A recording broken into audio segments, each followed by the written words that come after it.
If you think fasting longer is helping you burn fat and activate stem cells, you might be doing the exact opposite. And no, the problem isn't your discipline, it's not your willpower, and it's definitely not where most people are looking. Right now, inside your body, there's a microscopic switch, like a drawbridge, that controls whether your cells repair or slowly break down. Most people don't even know it exists, yet it determines whether fasting becomes a powerful healing tool or a silent stressor.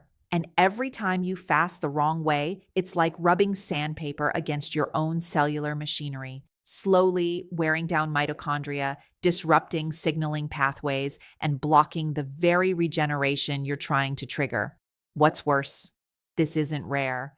In fact, a huge percentage of people who fast regularly are unknowingly activating the wrong biological response, suppressing fat burning, increasing stress hormones, and shutting down stem cell repair signals. Because the truth is, fasting doesn't fail. Biology gets blocked. And in the next few minutes, you're going to see exactly how 7 common mistakes are silently shutting down your fat burning and stem cell activation, including one mistake almost everyone makes. Studies suggest that over 80% of people practicing intermittent fasting never actually reach deep fat burning or true cellular repair states. That means 8 out of 10 people are essentially fasting, while their body is still stuck in sugar burning mode, never fully switching into the metabolic state where real transformation happens. Inside your cells, repair systems remain idle, autophagy signals stay low, inflammation quietly builds beneath the surface, and aging pathways continue running in the background like a program you forgot to shut off. From the outside, it looks like you're doing everything right, skipping meals, extending fasting windows, but internally, the biology just isn't responding the way you think it is. And if you've been fasting but not seeing results, slower fat loss, low energy, stubborn weight, this could be happening inside you right now. Here's what no one is telling you. I'm Dr. Gunter, and for over a decade, I've worked with patients struggling with weight loss resistance, chronic fatigue, and signs of accelerated aging that didn't make sense on paper. Many of them were doing everything right, or at least that's what they believed. They were following popular protocols, staying disciplined, pushing through hunger, and committing to fasting schedules with impressive consistency. Some were fasting 16 hours a day, others 18. And a surprising number were pushing into 20-hour windows, convinced that more time without food meant faster fat loss and deeper healing. But their bodies weren't changing. The scale barely moved, energy levels stayed low, inflammation markers didn't improve, and the most frustrating part, they couldn't understand why their effort wasn't translating into results.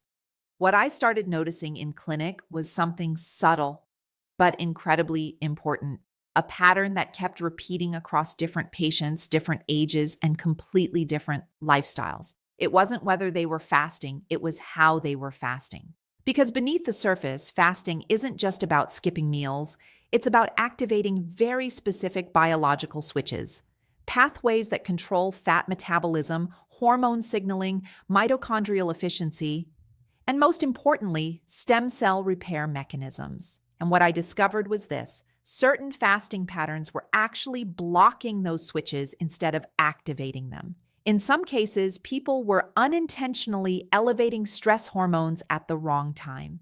In others, they were breaking their fast in a way that shut down repair pathways almost instantly. And many were never fully entering the metabolic state required for deep fat burning in the first place. So even though they were fasting, their biology was resisting the process. But once we corrected these patterns, everything changed.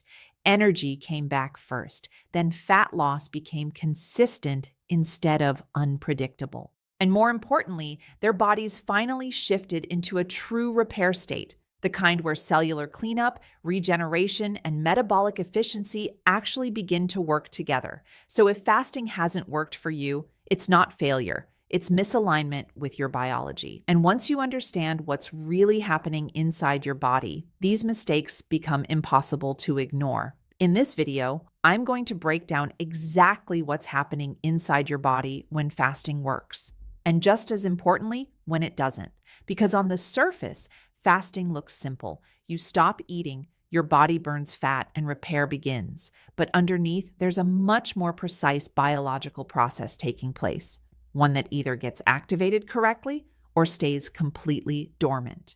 You'll discover the hidden switches that control fat burning, stem cell activation, and cellular repair. The exact pathways that determine whether your body shifts into healing mode or stays stuck in survival mode. And more importantly, I'm going to walk you through the 7 most common fasting mistakes that are quietly shutting these systems down. The same mistakes I've seen over and over again in patients who felt stuck despite doing everything right. But we're not just going to focus on what's going wrong. I'll also show you how to fix it step by step. I'll walk you through a simple, clinically proven fasting structure, including how long to fast, when to eat, what to eat, and exactly how to break your fast in a way that amplifies fat burning and unlocks repair pathways instead of shutting them down. Because what you do after your fast is just as important as the fast itself. And by the end, you'll have a clear, repeatable daily system you can follow. One that aligns with your biology instead of fighting against it. But first, you need to understand why your body isn't responding the way you expect. Think of your body like a hybrid engine. It's designed to run on 2 primary fuel systems, sugar and fat.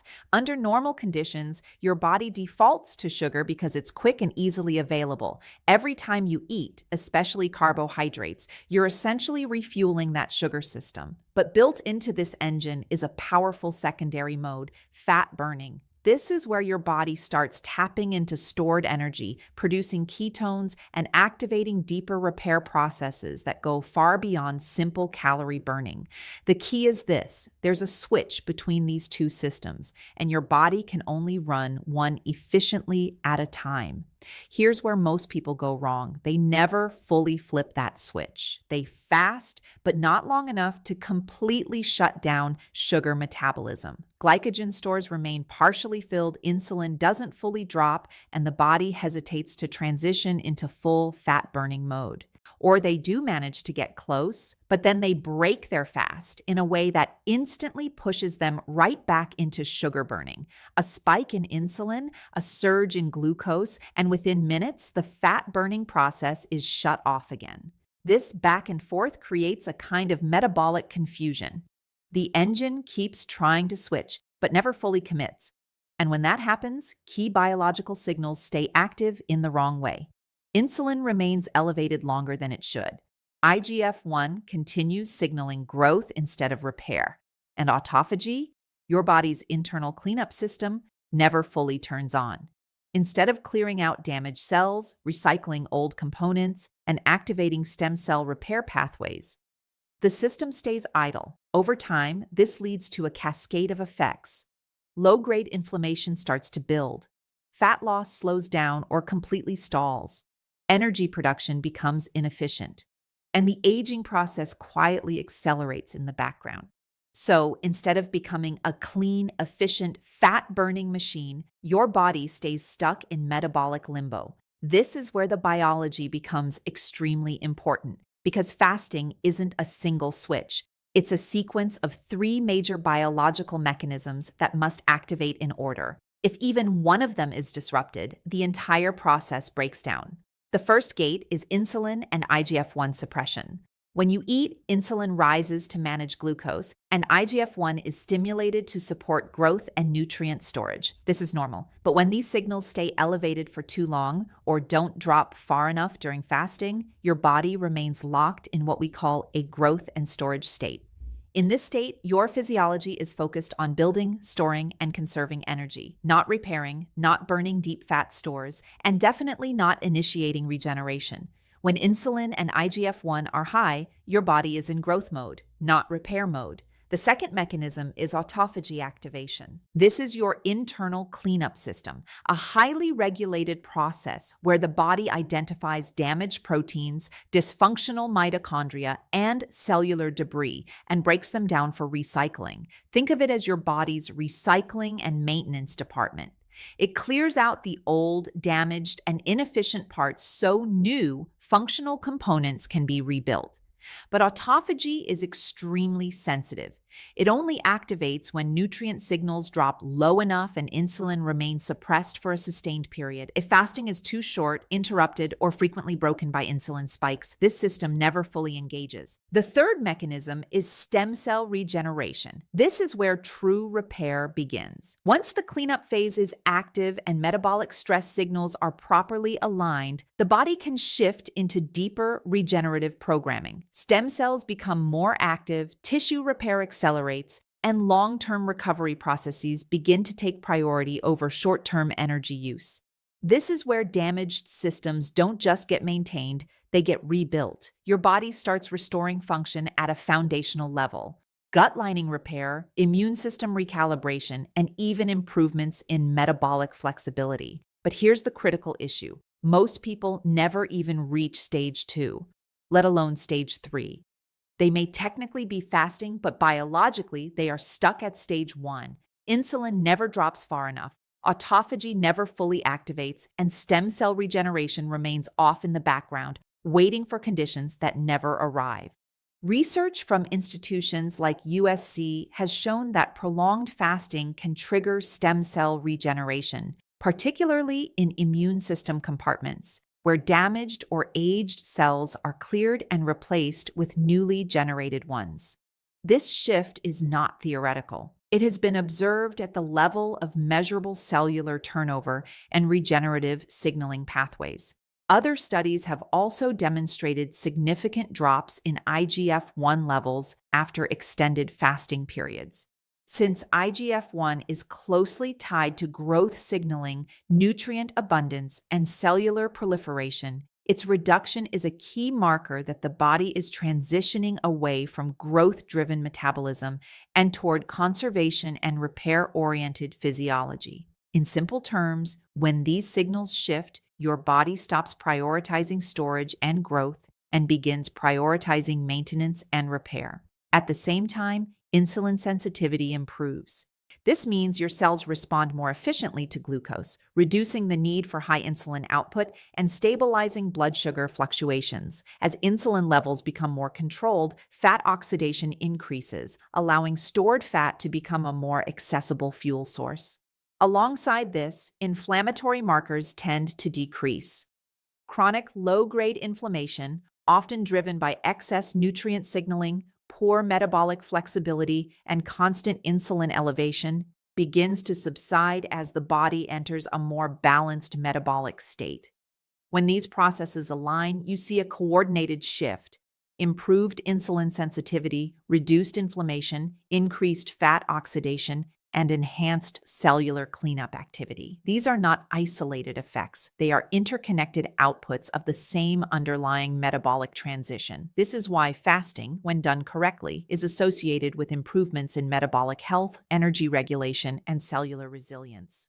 It is not just about eating less, it is about shifting the body into a different biological state entirely. And this is the critical distinction. These changes are not abstract concepts or motivational claims. They are measurable biological responses that can be observed through hormonal markers, metabolic changes, and cellular activity patterns. This isn't theory, it's measurable biology. Here is where everything becomes practical, because understanding the biology means nothing if you don't apply it in the correct sequence. Fasting is not just about duration, it's about adaptation, signaling, and how you transition in and out of the fasted state. Step 1, beginner phase. Start with a 16-18-hour fasting window. This is the foundational range where most people begin to shift metabolic flexibility without overwhelming the system. At this stage, the goal is not extreme fat loss or deep autophagy. It is adaptation. You are training your body to reduce reliance on constant glucose intake and begin improving insulin sensitivity over time. During this phase, consistency is more important than intensity. Repeating this pattern allows glycogen stores to deplete more efficiently and gradually teaches the body to access fat as a secondary fuel source. Step 2, transition phase. Once the body is adapted, typically after consistent adherence, you can introduce a 24-hour fast. This is where the physiology begins to shift more noticeably. Glycogen stores become significantly reduced, insulin levels remain suppressed for longer periods, and the body is more likely to transition into deeper fat oxidation pathways. At this stage, many people begin to experience clearer mental focus and more stable energy, indicators that metabolic switching is becoming more efficient. However, this phase also requires caution. Pushing too frequently without adaptation can lead to elevated stress responses, cortisol imbalance, and reduced metabolic efficiency. Step 3. Deep repair phase. Occasionally, and not as a daily practice, extended fasting windows of 36 to 48 hours can be introduced for deeper metabolic signaling. This is where more advanced biological effects become pronounced. Stronger autophagy activation, deeper glycogen depletion, and enhanced cellular cleanup signaling. But this is not a starting point. It is a controlled intervention layered on top of metabolic adaptation, not a replacement for it. Refeeding phase, critical step most people get wrong. Breaking the fast is just as important as the fast itself. The first meal should be low in sugar, moderate in protein, and high in micronutrient density. This helps reintroduce nutrients without triggering a rapid insulin spike that would immediately shut down fat oxidation and repair pathways. Foods that are overly processed, high in refined carbohydrates, or rapidly absorbed sugars can abruptly reverse many of the benefits achieved during fasting by spiking insulin and reactivating storage mode. Hydration and electrolytes. Electrolyte balance is critical throughout fasting, especially during longer durations. Sodium, potassium, and magnesium play key roles in maintaining nerve function, energy stability, and preventing fatigue or dizziness during extended fasting windows. Without proper electrolytes, the stress response can increase, making fasting feel significantly harder and potentially disrupting metabolic efficiency. Mistake warning. If you spike insulin immediately after fasting, either through high sugar meals or rapid carbohydrate overload, you shut everything down. Fat oxidation stops, autophagy signals decline, and the body re-enters storage mode almost instantly. This is why timing, composition, and transition strategy are just as important as fasting duration itself. Here's what I tell my patients when we're trying to make fasting actually work at a biological level instead of just a behavioral one. Most people focus only on duration, but in clinical practice, the details around timing, hydration, and refeeding often determine whether the body enters a true metabolic shift or stays partially resistant. First, fast earlier in the day whenever possible. The body is naturally more insulin sensitive in the morning and early afternoon. Aligning fasting windows with this rhythm often improves glucose control, reduces hormonal stress, and makes fat oxidation more efficient compared to late-night or irregular eating patterns. Second, electrolytes are non-negotiable. Sodium, potassium, and magnesium are not optional additions. They are foundational to maintaining stable energy, nerve signaling, and preventing unnecessary fatigue during fasting. Many people assume weakness during fasting is lack of food, when in reality it is often electrolyte depletion. Third, avoid overeating when you break your fast. This is one of the most common mistakes I see. Large, high-sugar, high-calorie meals immediately after fasting create a sharp insulin spike, which rapidly shuts down fat-burning pathways and interrupts the repair signals that were just activated. A controlled, nutrient-dense refeed is far more effective than a large compensatory meal. Fourth, rotate fasting lengths instead of using a single rigid schedule. The body adapts quickly to repeated stress patterns. If you always fast the same way every day, metabolic adaptation can plateau. By alternating between shorter fasts and occasional longer fasts, you create varied metabolic stimuli that keep insulin sensitivity and fat oxidation pathways responsive. In practice, this might mean combining consistent 16 to 18-hour fasting days with occasional 24-hour cycles, depending on tolerance and goals, rather than forcing the same structure indefinitely. What I've observed repeatedly is that the people who get the best results are not necessarily the ones fasting the longest, but the ones fasting the most intelligently. When these small adjustments are applied consistently, patients often report better energy stability, reduced cravings, improved sleep quality, and more predictable fat loss without extreme restriction. And most importantly, their bodies begin responding again because the biology is no longer being disrupted by avoidable mistakes. Mistake 1: too short fasting windows.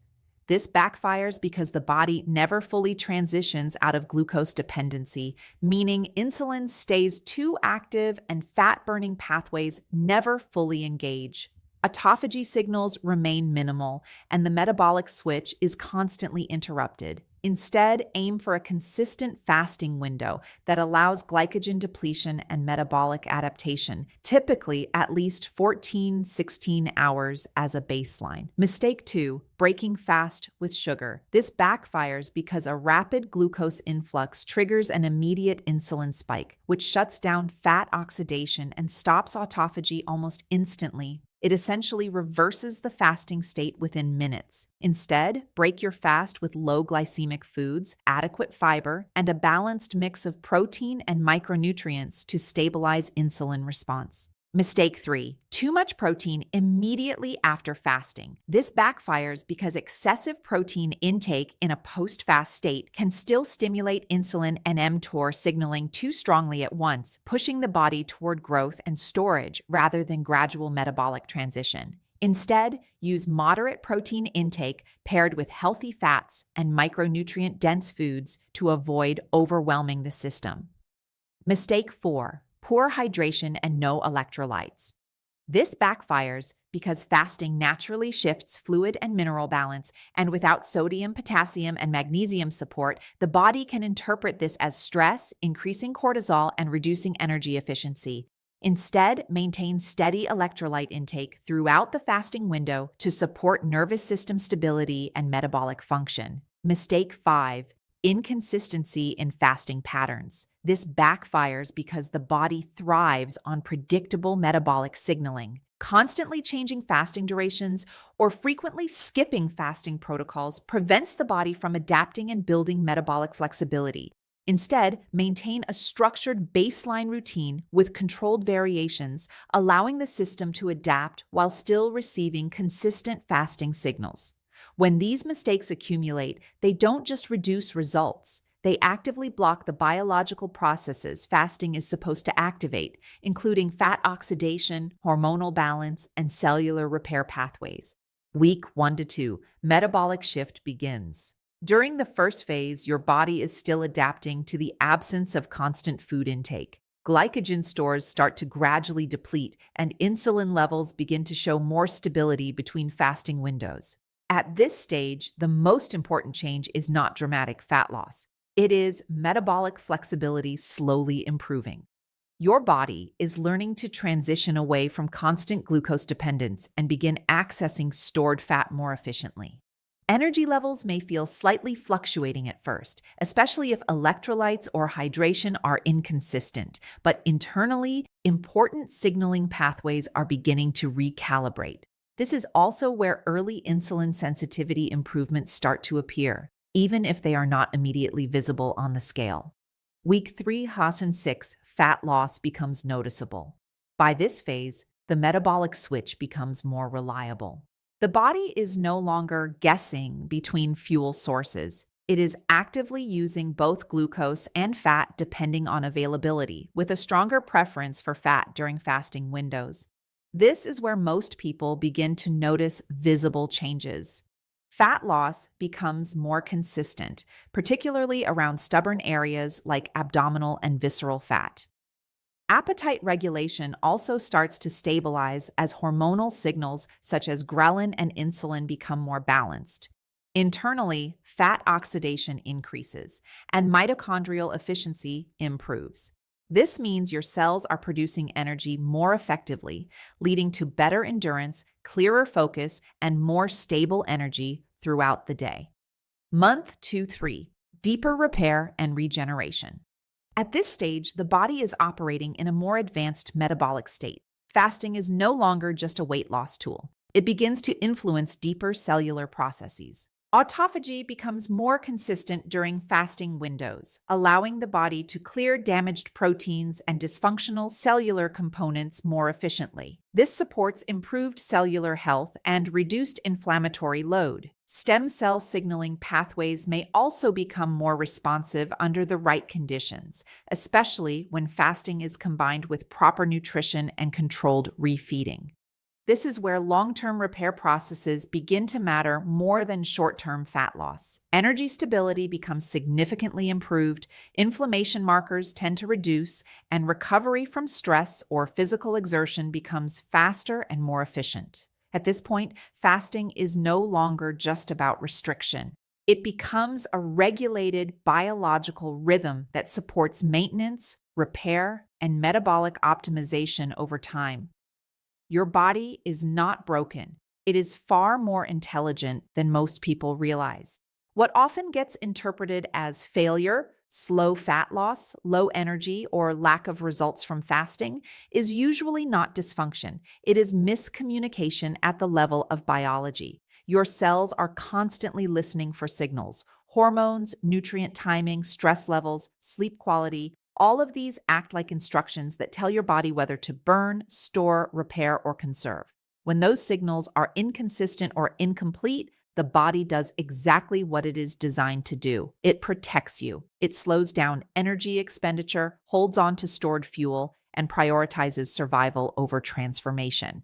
That is not resistance. That is adaptation. And this is the critical shift in understanding. Your body is not refusing to change. It is waiting for the correct sequence of inputs that allow change to happen safely. When fasting is structured properly, when refeeding is controlled, when hydration and electrolytes are stable, and when metabolic stress is applied in a strategic way, those same systems begin to respond very differently. Fat oxidation increases, inflammatory signals decrease, cellular repair pathways begin to activate more consistently, not because the body was forced, but because it finally received coherent instructions.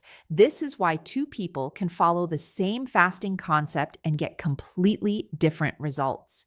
One system is receiving clear biological signals, while the other is experiencing confusion and stress signals that block adaptation. So if you feel like your progress has been slow or inconsistent, it is not a reflection of failure or limitation. It is a sign that your current approach has not yet aligned with your physiology. And the important truth is this: once that alignment is corrected, the body does not resist. It responds. Okay. So if this helped you, subscribe so you don't miss the next breakdown, because what we're building here goes far beyond basic fasting advice. Most people stop at the surface level. They focus on timing, discipline, or meal skipping, but they never learn how to align fasting with the deeper biology that actually controls fat burning and cellular repair.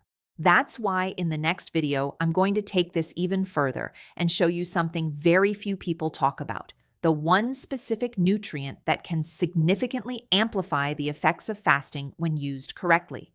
This isn't about random supplements or generic diet advice. It's about how a single biochemical input can influence insulin response, mitochondrial efficiency, and even the signaling pathways linked to regeneration. When you understand how to use it properly, it can dramatically improve energy stability during fasting, reduce cravings, and help your body enter fat-burning mode more efficiently. But if it's used at the wrong time or in the wrong form, it can also block many of the benefits we've just discussed. So in the next video, I'll break down exactly how it works inside your body, when to use it, and when to avoid it completely so you don't accidentally disrupt the very processes you're trying to activate.